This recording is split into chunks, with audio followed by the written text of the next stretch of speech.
Ang tataba ng ano, ah, tanim ko na mais. Grabe ah. Kakatapos lang ito na abunuhan ng nakaraan na araw. So, 12 days na aking inabunuhan ito. Nung mag-isa lang ako nag-abuno, 2 araw. Ito na yung resulta ng ating mais. So, tsamba yung pagkaabuno nito guys dahil yung ulan, hindi malakas, no? Nung natapos ko ng abuno sa 2 araw, halimbawa, nag-abuno ako ng ngayong umaga, kasi morning pa ngayon. Ngayong umaga, nag-abuno ako. Pagkahapon, umulan, hindi malakas. Tamang-tama lang yung lakas ng, yung patak ng ulan. Kaya yung abuno na inabuno natin sa ating tanim na mais, hindi po siya maanod no, ng tubig. Kasi kung malakas yung ulan, tapos bago lang tayo, kakatapos mo nag-abuno, yung abuno, maanod yun ng tubig. So, sayang yung abuno, hindi talaga epekto doon sa mais. Hindi talaga masisipsip ng mais yung nilagay nating abuno. So napaka ano nun guys, napakaganda kasi nung nag-abuno po tayo dito sa ating tanim na mais, umulan siya pagkahapon, dahan-dahan lang. Tapos pagka bukas naman, nag-abuno naman ako ng umaga kasi 2 araw to guys bago ko natapos itong nabunuhan, itong sakahan ko, no, itong tanim natin na mais dito. Ayan. So pagkabukas naman nag-abuno na naman ako, umulan naman pero hindi naman malakas. Hindi talaga kagaya ng pag ano ba, umulan na talagang babaha talaga ng malakas, no. Timing talaga guys na maganda yung panahon, hindi talaga katamtaman lang yung yung tawag nito ulan. Kaya talagang yung abono, yung fertilizer na in-apply natin, yung sulfate at saka 14-14, talagang purong-puro talaga na nasipsip talaga ng ating tanim na mais. Kaya ang gaganda ng ano guys, dahon ng mais, ang lalaki at ang tataba, no. Kita nyo naman guys. So ayan, no. Ay sa likuran ko yung mais. Alright. Yan. Papunta doon sa ano.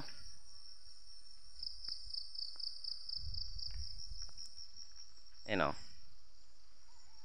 Di ba makita nyo guys, oh. Yan, mais po yan. Yung kulay green.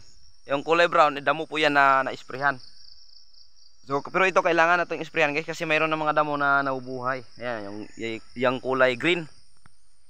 So, punta tayo doon sa dulo, banda sa gitna. So, isang shoutout pala dyan sa aking kaibigan, no? Miss Norris Aldi. Ayan po. Shoutout po. At sa lahat ng mga kaibigan ko sa Team Paangat TPPS Full Support. Shoutout po sa inyong lahat at mapagpalang araw. Ayan po. At kung gabi nyo naman po mga kaibigan, makita itong napakasimple kong video, ay magandang gabi po sa inyong lahat. Alright. So yun mga guys, nakikita nyo po ang lulusog ng ano, mais. Yan. Apunta doon sa dulo. Kitam, yan. Eto, nakikita nyo naman mga kaibigan yung dahon ng mais. Kasi ako, nagtanim ako dati, pilyor. Sana ito, maka-harvest tayo kahit papaano, no? At makabawi sa abono at sa kailangan nating gawin, magawa natin yung ano, mai-rolling natin yung income natin dito sa ating sakahan. Sana lang. Ano, tingnan, dati kasi guys, nung may nagano ako nagtanim ako ng mais, iba talaga yung dahon, iba itong dahon na ito at iba yung experience ko dati. Tingnan nyo, ang lalapad ng dahon, no. Yan, grabe ah. Ang lalaki ng puno. Ano pa to 16 days. Yan, ika 16 days ngayon. Kasi simula pagkatanim, dapat abunuhan ito 15 days. So inabunuhan ko po siya 12 days. So ngayon na araw is 16 days na ito, simula nung natanim natin. So yan, nabunuhan ko agad pagka 12 days. Ang ano ng mais, ang lulusog. Pero dito guys, kailangan tong isprayan. Ito, no, green na talaga. Ito sa gitna banda. Punta doon. Pero wala pa kasi tayong sariling sprayer, no? Wala pa akong sariling sprayer. Hindi ko kasi yun mabili kasi mahal. Nasa 3,000 yung stainless na sprayer. So sunod na yun, kapag nakapag-harvest tayo dito, maganda yung kitaan natin. Ayan, kahit papaano may bubuhay tayo sa ating pamilya. Ito, dito tayo baka makabili tayo ng sprayer. Kasi bibili din ako ng, kung may ano guys, bibili din tayo ng net ng para doon sa alaga nating manok. Kasi yung alaga kong manok, nung nagtanim ako dito, halos lahat ng alaga kong manok napunta dito. Kaya gumawa po ako ng pinsa or yung kulungan sa ilalim ng bahay kubo namin, doon sa may bahay namin, oh. Para yung manok ikulong. Kasi pero hindi talaga lahat makukulong guys. Mas maganda talaga kung may net ka, nung net para ipalibot mo lang sa, kasi gagawa ako diyan ng ano, maliit na mini poultry yung para sa ating alagang native chicken, no. At sa gitna may parang bahay siya ng manok at sa paligid may net. Yun ang plano ko para sa ating native chicken. So sunod na yun kapag may budget na tayo, no. Hindi lang natin biglayin kasi hindi naman tayo mayamanin guys. Ayan, ang lulusog ng mais. May nyug pa dito.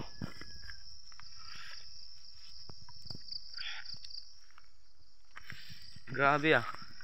So nag-update lang ako ngayon sa aking sakahan kasi matagal ko nang simula nung nagtanim. Hindi kasi mag-vlog sana ako noon, kasi kaso lang 2 araw dito sa amin nag-brown out, kaya hindi ako nakapag-vlog.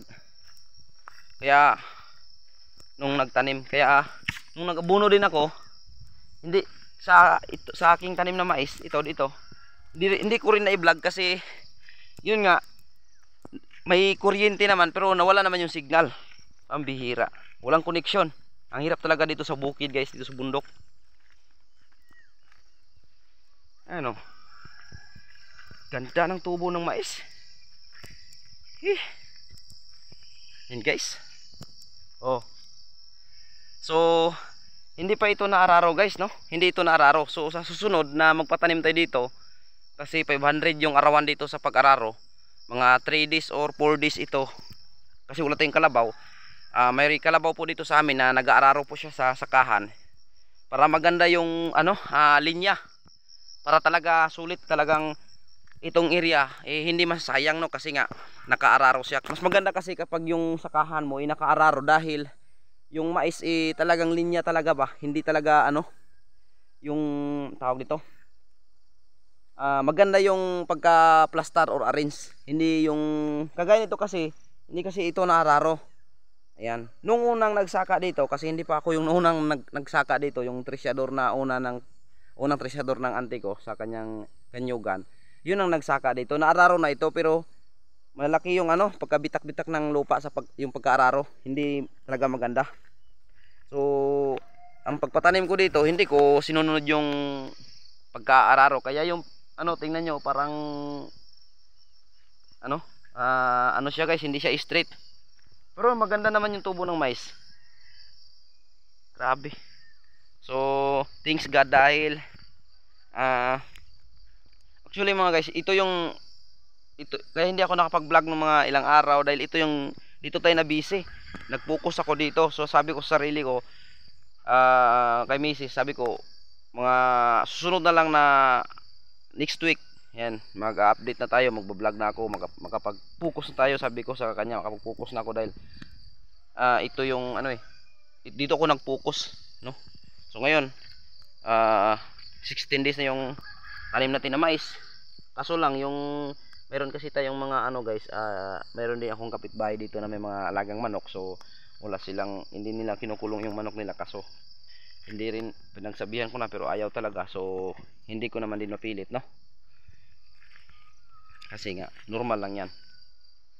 Alright, ang importante yung mga kalabaw talaga, kabayo, kambing, hindi talaga pwedeng anuhin yun. Kasi minsan kasi may nagpapakawala dito ng hayop na ano, minsan kinain yung tanim natin na mais pero nakatali, tinalian nila. Alright.